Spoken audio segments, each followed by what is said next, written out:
when I was 3 years old, my parents got divorced and my mom moved 3 hours away. And I didn't have tangible things of my mother.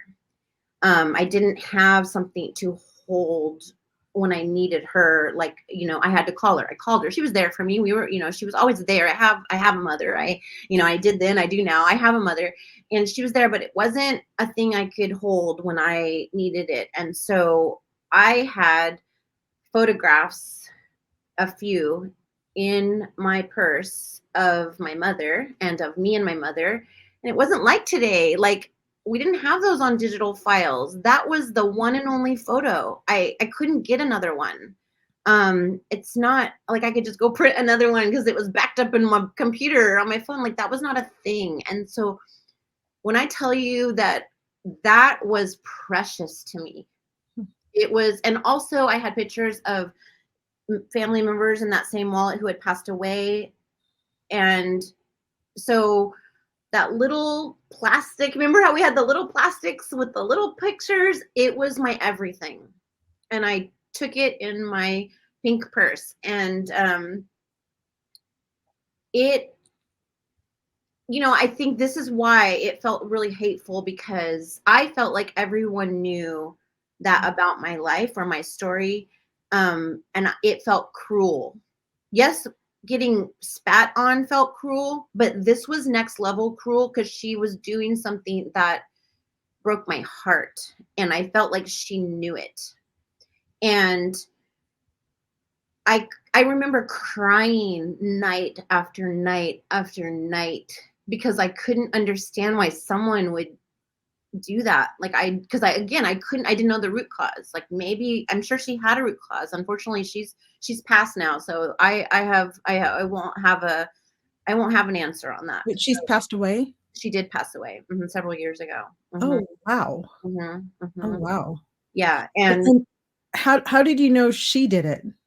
well, because she gloated over it, and she invited mutual friends of ours, or at least one, I feel like two, to her home, which was not far. We all lived fairly close to each other. It was a small town.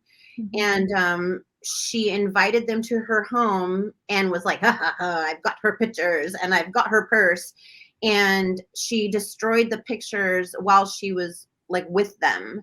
And so they came to me and said, Rhonda has your pictures and Rhonda has your purse. And I was so upset that I told my father, and my dad's an introvert. Like, I did not get my father involved in very many things in my life, but I was like, we have to go to her house.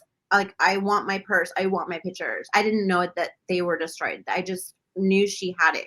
And I thought, even if I get any of it back, I want it back. I want any piece of those pictures, any bit of it I can get.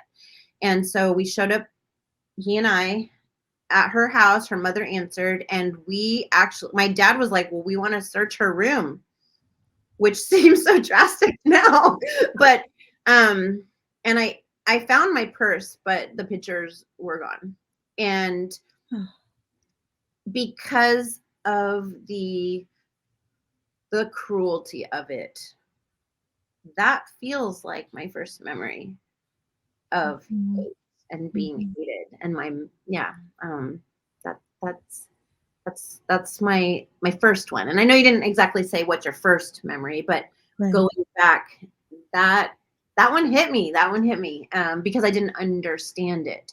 And I think that's an important piece of trying to make sense of why people do things. You have to have a little, like, you have to understand, like, why, what motivated this person to do something so hurtful and so cruel.